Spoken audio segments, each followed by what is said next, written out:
പവിത്രത്തിലെ പുത്തൻ സ്റ്റോറിയിലേക്ക് ഏവർക്കും സ്വാഗതം. ഈ സ്റ്റോറി ഇഷ്ടപ്പെടുവാണെങ്കിൽ സബ്സ്ക്രൈബ് ചെയ്യണേ. അതുപോലെ തന്നെ ലൈക്ക് ചെയ്യാനും ഹൈപ്പ് ചെയ്യാനും മറക്കല്ലേ.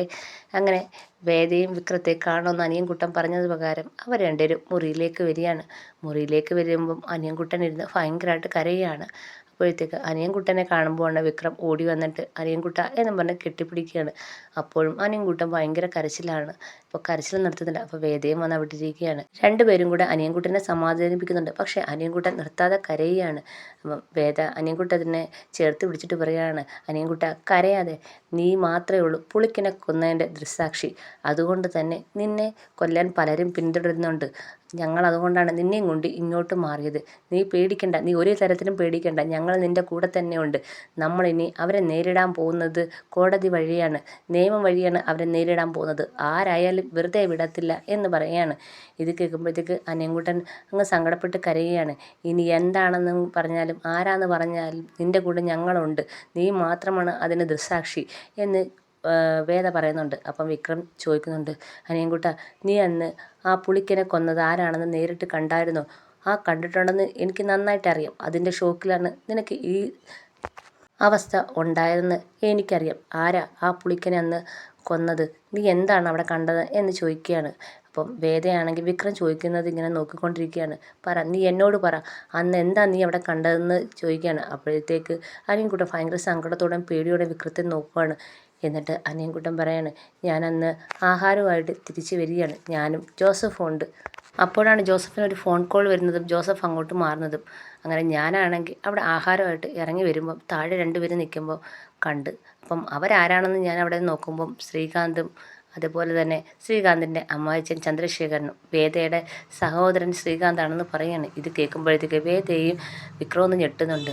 അപ്പം അവർ പുള്ളിക്കനോട് കുറേ നേരം സംസാരിക്കുന്നുണ്ട്. അതിനുശേഷം പുള്ളിക്കനെ കുത്തുന്നുണ്ട്. പുള്ളിക്കൻ കുറേ അവരുടെ അടുത്ത് അപേക്ഷിക്കുകയൊക്കെ ചെയ്യുന്നുണ്ട്. പക്ഷെ അതൊന്നും കേൾക്കാൻ തയ്യാറാവുന്നില്ല. അവസാനം കുത്തുന്നത് ശ്രീകാന്താണ് പുള്ളിക്കനെ കുത്തുന്നതെന്ന് പറയുകയാണ്. ഇത് പറഞ്ഞ് അനിയൻകുട്ടൻ പൊട്ടിക്കരയുകയാണ്. എന്നിട്ട് പേടിയോടെ ഇരിക്കുകയാണ്. അവർ ഇനി എന്നെയും കൊല്ലും എന്ന് അനിയൻകുട്ടൻ പറയാണ്. അപ്പോൾ വിക്രം പറയാണ്, ഞങ്ങൾക്ക് ഒരു സംശയം മാത്രമേ ഉള്ളായിരുന്നു, ആ ശ്രീകാന്താണ് ഇത് ചെയ്തതെന്ന് ഒരു സംശയം ഉണ്ടായിരുന്നു. പക്ഷേ നീ അത് വ്യക്തമായിട്ട് ഞങ്ങളുടെ അടുത്ത് പറഞ്ഞാൽ ഞങ്ങൾക്കത് ഉറപ്പിക്കാൻ പറ്റത്തുള്ളായിരുന്നു. ഇപ്പം അത് ഉറപ്പായിട്ടുണ്ട്, അവനാണ് ഇതിൻ്റെ പിന്നിൽ നിന്ന് ഞങ്ങൾക്ക് നേരത്തെ സംശയം തോന്നിയതാണ്. നീ ഒന്നുകൊണ്ടും പേടിക്കണ്ട, നിൻ്റെ കൂടെ ഞങ്ങളുണ്ട്. ഞങ്ങൾ ഇതിന് ഒരു പരിഹാരം കണ്ടെത്തിയിരിക്കും. ഇനി നമ്മൾ നിയമത്തിൻ്റെ വഴി പോകുമെന്ന് വേദ അപ്പോഴും പറയാണ്. നീ പേടിക്കണ്ട, നിൻ്റെ കൂടെ ഞാനുണ്ട് എന്ന് പറയുകയാണ്. നീ എന്തിനാ കരയുന്നത്? നീ ഇനി സങ്കടപ്പെടുകയൊന്നും വേണ്ട, എല്ലാം നിൻ്റെ പഴയ പോലെ ആയില്ലേ, ഇനി നീ ഒരു തരത്തിൽ സങ്കടപ്പെടേണ്ട എന്ന് വിക്രം പറയുകയാണ്. നീ കുറച്ച് നേരം കിടന്നുറങ്ങിക്കോ എന്നും പറഞ്ഞിട്ട് അനിയൻകുട്ടനെ പിടിച്ചവിടെ കടത്തുന്നുണ്ട്. അങ്ങനെ അവർ രണ്ടുപേരും പുറത്തേക്ക് വരികയാണ്. അപ്പം പുറത്തേക്ക് വരുമ്പം അച്ഛൻ ചോദിക്കുന്നുണ്ട്, എന്തുണ്ട് അനിയൻകുട്ടന്, കാര്യങ്ങളൊക്കെ നിങ്ങളോട് പറഞ്ഞോ എന്ന് ചോദിക്കുകയാണ്. അപ്പം വിക്രം പറയുന്നുണ്ട്, അനിയൻകുട്ടന് എല്ലാം ഓർമ്മയുണ്ട് അച്ഛാ, എല്ലാ കാര്യവും ഞങ്ങളുടെ അടുത്ത് പറഞ്ഞു. ഇനി എത്രയും പെട്ടെന്ന് നാട്ടിലേക്ക് പോകണം, നിയമപരമായി കാര്യങ്ങൾ നീക്കണം എന്ന് പറയാണ്. അപ്പം ഡോക്ടർ പറയാണ്, എന്തായാലും കാര്യങ്ങളെല്ലാം കലങ്ങി തെളിഞ്ഞല്ലോ, എല്ലാവർക്കും സന്തോഷമായല്ലോ എന്നും പറഞ്ഞ് ഡോക്ടർ അകത്തേക്ക് പോവുകയാണ്. അപ്പം അച്ഛനും പറയുന്നുണ്ട്, ഞാനും കൂടെ ചെല്ലട്ടെ എന്നും പറഞ്ഞുകൊണ്ട് അവരും പോവുകയാണ്. അങ്ങനെ വർഗീസേട്ടനും അച്ഛൻ്റെ കൂടെ പോവുകയാണ്. അപ്പോഴാണ് വേദയാണെങ്കിൽ വിക്രത്തിൻ്റെ അടുത്ത് ചോദിക്കുന്നത്, ഇനി നമുക്ക് നാട്ടിലേക്ക് പോകണ്ടേ വിക്രം? അവിടെ ചെന്ന് ഇതങ്ങനെ വെറുതെ വിടാൻ പറ്റത്തില്ല. എൻ്റെ സഹോദരനായാലും അയാൾക്ക് വേണ്ടത് ശിക്ഷ വാങ്ങിച്ചു കൊടുക്കണം. അപ്പോൾ ഇതിൻ്റെ എല്ലാം പിന്നിൽ അയാളായിരുന്നു. അങ്ങനെ അയാളെ വെറുതെ വിടാൻ പറ്റത്തില്ല. അയാൾക്ക് വേണ്ടത് ശിക്ഷ വാങ്ങിച്ചു കൊടുത്തേ പറ്റൂന്ന് വേദ പറയാണ്. അപ്പം വിക്രം പറയാണ്, നമ്മളിപ്പം എന്ത് ചെയ്യും? നമുക്ക് ഈ കാര്യം ഒരാളെ അറിയിക്കേണ്ടായോ എന്ന് ചോദിക്കുകയാണ്. അപ്പോൾ വേദ ചോദിക്കുകയാണ്, ആരെയാണ് അറിയിക്കേണ്ടത്? നിൻ്റെ അച്ഛനെ ഞാൻ അന്ന് ആ വീട്ടിൽ നിന്ന് ഇറങ്ങിയപ്പോൾ പറഞ്ഞായിരുന്നു, സാറിൻ്റെ മുന്നിൽ യഥാർത്ഥ പ്രതിയെ കൊണ്ടു നിർത്തുമെന്ന്. ഇപ്പം യഥാർത്ഥ പ്രതി ആരാന്ന് നമുക്കറിയാൻ കഴിഞ്ഞ്. അപ്പം അതിന് ഏറ്റവും നല്ല മാർഗം ഇനി എന്താണ് ചെയ്യേണ്ടതെന്ന് സാറ് നമുക്ക് പറഞ്ഞു തരും എന്ന് വേദയെടുത്ത് പറയാണ്. അപ്പോൾ വേദ ചോദിക്കുന്നുണ്ട്, അത് വേണം, അതാണ് ഏറ്റവും നല്ല ഉചിതമായ തീരുമാനം എന്നും പറഞ്ഞുകൊണ്ട് വിളിക്കുകയാണ്. അങ്ങനെ വിക്രമാണെങ്കിൽ ശങ്കരൻ്റെ ഫോണിലേക്ക് വിളിക്കുകയാണ്. അപ്പം ശങ്കരൻ ആരാന്ന് മനസ്സിലാവുന്നില്ല. അങ്ങനെ ഫോൺ എടുക്കുമ്പോൾ ശങ്കരൻ്റെ അടുത്ത് പറയാണ്, ഞാൻ വിക്രമാ എന്ന് വിക്രം പറയുന്നുണ്ട്. അപ്പം ശങ്കരൻ ചോദിക്കുന്നത്, എന്താ വിക്രം? അത് ഞാനൊരു കാര്യം പറയാൻ വിളിച്ചതാണ് സാറേ.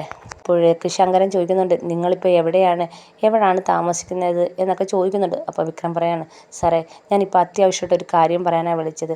അന്ന് അനിയൻകുട്ടനാണെങ്കിൽ ആ പുളിക്കനെ കൊന്നത് ആരാണെന്ന് വ്യക്തമായി കണ്ടായിരുന്നു. പക്ഷേ ആ ഷോക്കിൽ അവന് കുറച്ച് മാനസിക പ്രശ്നം ഉണ്ടായിരുന്നു. ഇപ്പം ഞങ്ങൾ അവനെ അവിടുന്ന് കൊണ്ടുപോയായിരുന്നു. ഇപ്പം അവൻ്റെ കാര്യങ്ങളൊക്കെ മാനസിക പ്രശ്നമൊക്കെ മാറി അവന് സ്വബോധത്തിലേക്ക് വന്നിട്ടുണ്ട്. അപ്പം അവൻ അന്ന് സംഭവിച്ച കാര്യങ്ങളെല്ലാം വ്യക്തമായിട്ട് എന്നോട് പറഞ്ഞിട്ടുണ്ട്. ആരാണിത് ചെയ്തതെന്നൊക്കെ വ്യക്തമായിട്ട് പറഞ്ഞിട്ടുണ്ട്. ഇനി അവനെ നിയമപരമായി നേരിടണമെന്നാണ് ഞങ്ങളുടെ ആഗ്രഹം. അയാളെ അങ്ങനെ വെറുതെ വിടാൻ തീരുമാനിച്ചിട്ടില്ല. നിയമപരമായി തന്നെ നേരിടണം. അതിനുവേണ്ടി എന്താണ് ചെയ്യേണ്ടതെന്ന് ചോദിക്കുകയാണ്. അപ്പോൾ ഉടനെ ശങ്കരൻ ചോദിക്കുന്നുണ്ട്, ആരാണെന്നുള്ള കാര്യം നിങ്ങൾ അറിഞ്ഞോ എന്ന് ചോദിക്കുകയാണ്. തീർച്ചയായിട്ടും അറിഞ്ഞു സാറേ. ആ ആളുടെ പേര് സാറിനോട് പറഞ്ഞാൽ സാറിന് ചിലപ്പോൾ അത് താങ്ങാൻ പറ്റത്തില്ല. അതുകൊണ്ട് ഞാനിപ്പോൾ ഒന്നും പറയുന്നില്ല എന്ന് വിക്രം ശങ്കരൻ്റെ അടുത്ത് പറയാണ്. അപ്പം ശങ്കരൻ്റെ കാര്യം മനസ്സിലാവുന്നുണ്ട്. ശങ്കരൻ പറയാണ്, എന്തായാലും നിങ്ങൾ സൂക്ഷിക്കണം. അവർ നിങ്ങളുടെ പുറകെ തന്നെ ഉണ്ട്. അനിയൻകുട്ടൻ സത്യം പറഞ്ഞെന്നറിഞ്ഞു കഴിഞ്ഞാൽ അനിയൻകുട്ടനെ വെറുതെ വെച്ചേക്കത്തില്ല. അവർ അനിയൻകുട്ടൻ എന്തെങ്കിലും ചെയ്യുക തന്നെ ചെയ്യും. ഇനി വേറെ ആരും അറിയണ്ട. ആരെയും നിങ്ങൾ ഫോൺ വിളിച്ചറിയിക്കണ്ട. നാളെ ഞാൻ പറയുന്ന സ്ഥലത്ത് നിങ്ങൾ എത്തിയാൽ മതിയെന്ന് ശങ്കരൻ പറയാണ്. ഇത് കേൾക്കുമ്പോഴത്തേക്ക് വിക്രം പറയുന്നുണ്ട്, സാറ് പറഞ്ഞാൽ മതി, അവിടെ ഞങ്ങൾ അനിയൻകുട്ടനെയും കൊണ്ട് എത്തിയിരിക്കും എന്ന് പറയാണ്. അങ്ങനെ ശങ്കരൻ എത്തേണ്ട സ്ഥലങ്ങളല്ല വിക്രത്തെ വേദയെ വിളിച്ച് പറയുന്നുണ്ട്. അപ്പം ഫോൺ വെച്ചതിന് ശേഷം വേദ ചോദിക്കുന്നുണ്ട്, അച്ഛൻ എന്താ പറഞ്ഞത്? സാറ് കാര്യങ്ങളെല്ലാം മനസ്സിലായിട്ടുണ്ട്, സാറിന് എല്ലാം ബോധ്യപ്പെട്ടിട്ടുണ്ട്. ഇനി സാറ് പറയുന്ന സ്ഥലത്ത് നമ്മൾ ചെന്നാൽ മതി. അവിടെ ചെല്ലുമ്പോഴത്തേക്ക് സാർ വേണ്ടതല്ല ചെയ്തോളും എന്ന് വിക്രം പറയാണ്. അങ്ങനെ അവർ രണ്ടുപേരും സന്തോഷമായിട്ടിരിക്കുകയാണ്. അപ്പോഴാണ് സേതു അങ്ങോട്ട് വരുന്നത്. സേതു അങ്ങോട്ട് വന്നിട്ട് ചോദിക്കുകയാണ്, എന്തായാലും നിങ്ങൾ ആഗ്രഹിച്ച പോലെ സത്യമെല്ലാം തിരിച്ചറിഞ്ഞല്ലോ. നല്ലൊരു ദിവസം തന്നെ നിങ്ങൾക്കും നിങ്ങളുടെ ഈ പ്രശ്നത്തിൽ നിന്നൊരു മുക്തി ഉണ്ടായല്ലോ എന്ന് സേതു പറയാണ്. ഇനി എപ്പോഴാണ് മടക്കം എന്ന് ചോദിക്കുകയാണ്. അത് ഞങ്ങൾ നാളെ തന്നെ മടങ്ങും. ഇന്ന് ഇവളുടെ ഒരു ആഗ്രഹമുണ്ട്, അതും കൂടെ നടത്തിയിട്ട് വേണം നാളെ ഞങ്ങൾ ഇവിടുന്ന് പോകുമെന്ന് പറയുകയാണ്. അപ്പോൾ വേദ ഇങ്ങനെ സന്തോഷത്തോടെ ഇങ്ങനെ സേതുവിനെ നോക്കുന്നുണ്ട്. അങ്ങനെ രാത്രിയിലൊക്കെ ആയപ്പോഴത്തേക്ക് നമ്മുടെ സന്തോഷിൻ്റെയും അതുപോലെ ശ്രീലക്ഷ്മിയുടെയും വിവാഹ പാർട്ടിയാണ്. രാത്രിയിൽ പാട്ടും ഡാൻസും ഒക്കെ ആയിട്ട് എല്ലാവരും ഭയങ്കര സന്തോഷത്തിലാണ്. അതുപോലെ തന്നെ വിക്രവും സേതുവും അനിയൻകുട്ടനും സന്തോഷും ശ്രീലക്ഷ്മി എല്ലാവരും ഭയങ്കര സന്തോഷത്തിലാണ്. അതുപോലെ ഭയങ്കര ഡാൻസും പാട്ടും ഒക്കെ ആയിട്ട് ഇരിക്കുകയാണ്.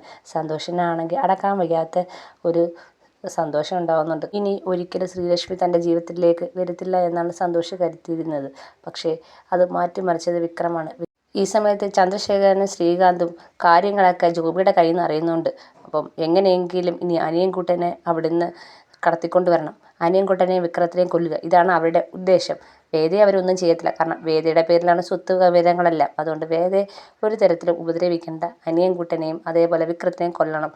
അതിനുവേണ്ടി ചന്ദ്രശേഖരനും ശ്രീകാന്തും കൂടെ ഗുണ്ടകളെ തയ്യാറാക്കുവാണ് അങ്ങോട്ട് വിടാൻ. ജോബിയുടെ കയ്യിൽ നിന്ന് കാര്യങ്ങളൊക്കെ അറിയുന്നുണ്ട്. ജോബിയെ ചന്ദ്രശേഖരൻ പറ്റിക്കുന്നുണ്ട്. 25 ലക്ഷം രൂപ തരാമെന്നും പറഞ്ഞുകൊണ്ട് സത്യങ്ങളെല്ലാം മനസ്സിലാക്കുന്നുണ്ട്. അങ്ങനെ ഗുണ്ടകൾ അങ്ങോട്ടേക്ക് വിക്രത്തിൻ്റെ വേദയുടെ അടുത്തേക്ക് അയക്കുകയാണ് ചന്ദ്രശേഖരനും ശ്രീകാന്തും കൂടെ.